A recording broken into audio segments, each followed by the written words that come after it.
ഏവർക്കും ലേൺസിയോയുടെ മറ്റൊരു ക്ലാസ്സിലേക്ക് സ്വാഗതം. നമ്മളിനി കേരളത്തിലെ കലാപങ്ങളുടെ ബാക്കി ഭാഗമാണ് നോക്കുന്നത്. അതിൽ നമ്മൾ അടുത്തതായി നോക്കുന്നത് ശുചീന്ദ്രം സത്യാഗ്രഹത്തെക്കുറിച്ചാണ്. പണ്ടൊരിക്കൽ കേരളത്തിൽ തിരുവിതാംകൂർ രാജ്യം ഭരിക്കുന്ന കാലത്ത് ശുചീന്ദ്രം എന്നു പേരുള്ള ഒരു വലിയ അമ്പലം ഉണ്ടായിരുന്നു. ഇപ്പോൾ ഇത് കന്യാകുമാരി ജില്ലയിലാണ്. ഈ അമ്പലവും അതിനു ചുറ്റുമുള്ള വഴികളും കാണാൻ വളരെ ഭംഗിയുള്ളതായിരുന്നു. പക്ഷേ അവിടെ ഒരു ദുഃഖകരമായ നിയമം ഉണ്ടായിരുന്നു. അക്കാലത്ത് സമൂഹത്തിലെ ചില ആളുകളെ അവർണർ എന്നും മറ്റു ചിലരെ സവർണർ എന്നും വേർതിരിച്ചിരുന്നു. അവർണർ എന്ന് വിളിക്കപ്പെട്ടിരുന്ന ആളുകൾക്ക് അവർ ഏത് മതക്കാരായാലും ആ വലിയ അമ്പലത്തിനു ചുറ്റുമുള്ള വീഥികളിൽ കൂടി നടക്കാൻ അനുവാദം ഉണ്ടായിരുന്നില്ല. ഈ വഴികളിലൂടെ നടന്നാൽ അമ്പലത്തിന് അശുദ്ധി വരുമെന്നാണ് ചിലർ വിശ്വസിച്ചിരുന്നത്. അവർണർക്ക് ഈ വഴികൾ അടച്ചിട്ടിരുന്നതിനാൽ അവർക്ക് ദൂരം ചുറ്റി സഞ്ചരിക്കേണ്ടി വന്നു. ഇത് വലിയ കഷ്ടപ്പാടായിരുന്നു. അങ്ങനെയിരിക്കെ അടുത്തുള്ള വൈക്കം എന്ന സ്ഥലത്ത് ഇതുപോലെയുള്ള വഴികളിൽ നടക്കാൻ സ്വാതന്ത്ര്യം കിട്ടാൻ വേണ്ടി ഒരു വലിയ സമരം നടന്നു. അതിനെയാണ് വൈക്കം സത്യാഗ്രഹം എന്ന് വിളിക്കുന്നത്.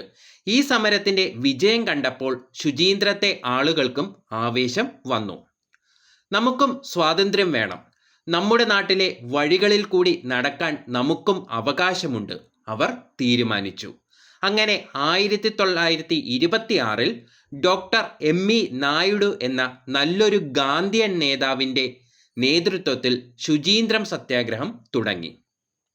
അവർണരായ ആളുകൾ നിരോധിക്കപ്പെട്ട വഴിയിലൂടെ ആരെയും ഉപദ്രവിക്കാതെ ശാന്തരായി നടന്നുപോയി. ഇതിന് അവർക്ക് പിന്തുണ നൽകാൻ മുത്തുസ്വാമി എന്ന ധീരനായ ഒരു ക്യാപ്റ്റനും കൂട്ടാളികളും ഉണ്ടായിരുന്നു. എന്നാൽ ഈ സ്വാതന്ത്ര്യം ഇഷ്ടമല്ലാത്ത ചില ആളുകൾ വന്നു. അവർ സത്യാഗ്രഹികളെ വഴിയിൽ തടഞ്ഞു നിർത്തി. പോലീസ് പോലും ആദ്യം തടസ്സങ്ങൾ ഉണ്ടാക്കി. പക്ഷേ സത്യാഗ്രഹികൾ പിന്മാറിയില്ല. അവർ ഒച്ചയുണ്ടാക്കാതെ അക്രമമില്ലാതെ തങ്ങളുടെ ആവശ്യം മുന്നോട്ട് വെച്ചു. സമരം ശക്തമായപ്പോൾ ചങ്ങനാശ്ശേരി പരമേശ്വരൻ പിള്ള എന്ന സമർത്ഥനായ ഒരു നേതാവ് സർക്കാരുമായി സംസാരിച്ചു. അന്നത്തെ ഭരണാധികാരികൾക്ക് അദ്ദേഹം കാര്യങ്ങൾ പറഞ്ഞ് മനസ്സിലാക്കി കൊടുത്തു. അവസാനം സർക്കാർ ചില ഉറപ്പുകൾ നൽകി. നിങ്ങൾ സമരം ഇപ്പോൾ നിർത്തണം, 1 മാസത്തിനകം ഈ വഴികളിലൂടെ എല്ലാവർക്കും നടക്കാനുള്ള സ്വാതന്ത്ര്യം ഞങ്ങൾ തരും. ഈ വാക്ക് വിശ്വസിച്ച് 1926 തന്നെ സത്യാഗ്രഹം താൽക്കാലികമായി നിർത്തിവെച്ചു. പക്ഷേ കഷ്ടമെന്ന് പറയട്ടെ, സർക്കാർ നൽകിയ വാക്ക് പാലിച്ചില്ല. 1 മാസം കഴിഞ്ഞു, 1 വർഷം കഴിഞ്ഞു, 3 വർഷം കഴിഞ്ഞിട്ടും വഴികൾ അവർണർക്കായി തുറന്നു കൊടുത്തില്ല. അവസാനം നിരാശരായ ജനങ്ങൾ 1930 വീണ്ടും സമരം തുടങ്ങി. പ്രബോധകൻ എന്നൊരു പത്രവും മറ്റ് നല്ല മനസ്സുള്ള ആളുകളും അവർക്ക് പിന്തുണ നൽകി. കുറെ നാളത്തെ കാത്തിരിപ്പിനും പ്രയത്നത്തിനും ശേഷം സമരക്കാർ മദ്രാസ് കോടതിയിൽ ഒരു ഹർജി നൽകി. കോടതി എല്ലാ കാര്യങ്ങളും പഠിച്ചു. അവസാനം കോടതി ഒരു നല്ല വിധി പറഞ്ഞു. ശുചീന്ദ്രം ക്ഷേത്രത്തിനു ചുറ്റുമുള്ള പൊതുവഴികൾ എല്ലാവർക്കും നടക്കാനുള്ളതാണ്. അതിലൂടെ അവർണരായ ആളുകൾക്കും നടക്കാം. അങ്ങനെ വളരെ കാലം കാത്തിരുന്നിട്ടാണെങ്കിലും ആ ധീരമായ സത്യാഗ്രഹം വഴി ശുചീന്ദ്രത്തെ പൊതുനിരത്തുകളിൽ അവർണർക്ക് സഞ്ചാര സ്വാതന്ത്ര്യം ലഭിച്ചു. ഇനി നമുക്ക് ചോദ്യോത്തരങ്ങൾ നോക്കാം. ശുചീന്ദ്രം സത്യാഗ്രഹം എന്നാണ് നടന്നത്? 1926 നടന്നത്. അപ്പോൾ എന്നാണ് നടന്നത്? 1926 ശുചീന്ദ്രം സത്യാഗ്രഹം.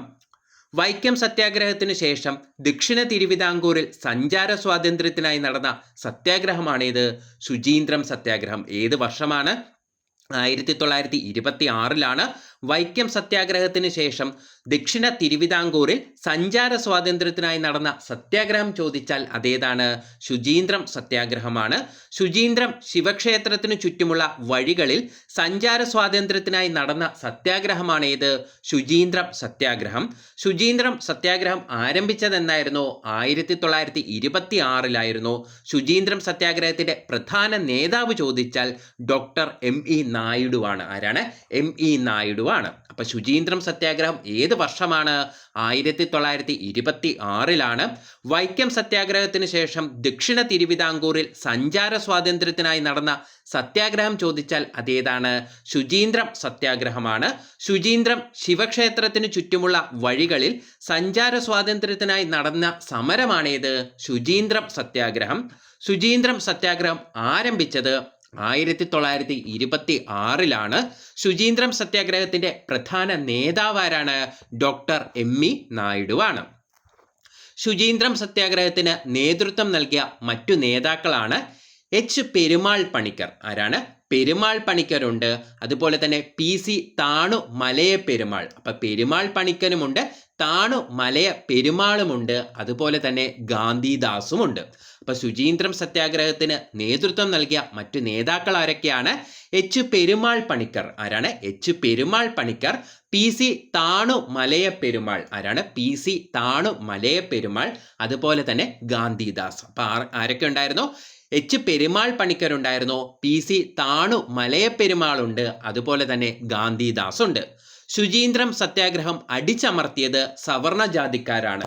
നമ്മൾ പഠിച്ചായിരുന്നു എന്താണ് ശുചീന്ദ്രം സത്യാഗ്രഹം ഒരു പരാജയമായിരുന്നു. പിന്നീട് എന്ത് ചെയ്തു? ആ കോടതിയിൽ കൊണ്ടുപോയി കേസ് കൊടുത്തതിന് ശേഷം കോടതിയാണ് വിധിക്കുന്നത്. അപ്പൊ എന്താണ് ശുചീന്ദ്രം സത്യാഗ്രഹം അടിച്ചമർത്തിയത് ആരായിരുന്നു? സവർണ ജാതിക്കാരായിരുന്നു. ശുചീന്ദ്രം സത്യാഗ്രഹം പുനരാരംഭിച്ചത് 1930 1930 ശുചീന്ദ്രം സത്യാഗ്രഹം പുനരാരംഭിച്ചു. ഈ സമയത്ത് സത്യാഗ്രഹത്തിന്റെ ക്യാപ്റ്റൻ ആരായിരുന്നു?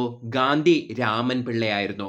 ഏറ്റവും പ്രധാനപ്പെട്ട നേതാവ് 1926 ശുചീന്ദ്രം സത്യാഗ്രഹത്തിന്റെ ഏറ്റവും പ്രധാനപ്പെട്ട നേതാവ് ഡോക്ടർ എം.ഇ. നായിഡു ആണെങ്കിൽ 1930 ആരംഭിച്ച ശുചീന്ദ്രം സത്യാഗ്രഹം പുനരാരംഭിച്ച സമയത്തെ ക്യാപ്റ്റൻ ആരായിരുന്നു? സത്യാഗ്രഹത്തിന്റെ ഗാന്ധി രാമൻ പിള്ളയായിരുന്നു.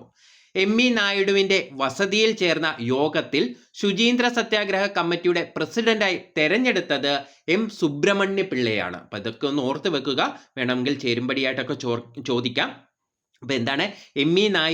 നായിഡുവിന്റെ വസതിയിൽ ചേർന്ന യോഗത്തിൽ ശുചീന്ദ്രം സത്യാഗ്രഹ കമ്മിറ്റിയുടെ പ്രസിഡന്റായി തെരഞ്ഞെടുക്കപ്പെട്ടത് എം സുബ്രഹ്മണ്യ പിള്ളയാണ്.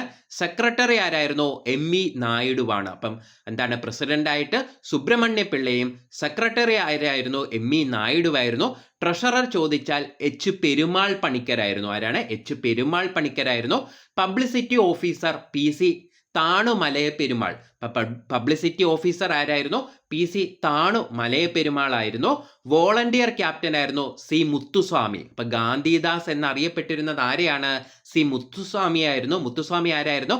വോളണ്ടിയർ ക്യാപ്റ്റൻ ആയിരുന്നു. അപ്പൊ സി മുത്തുസ്വാമി ആയിരുന്നു വോളണ്ടിയർ ക്യാപ്റ്റൻ. മുത്തുസ്വാമി ഏത് പേരിലായിരുന്നു അറിയപ്പെട്ടിരുന്നത്? ഗാന്ധിദാസ് എന്നായിരുന്നു അറിയപ്പെട്ടിരുന്നത്.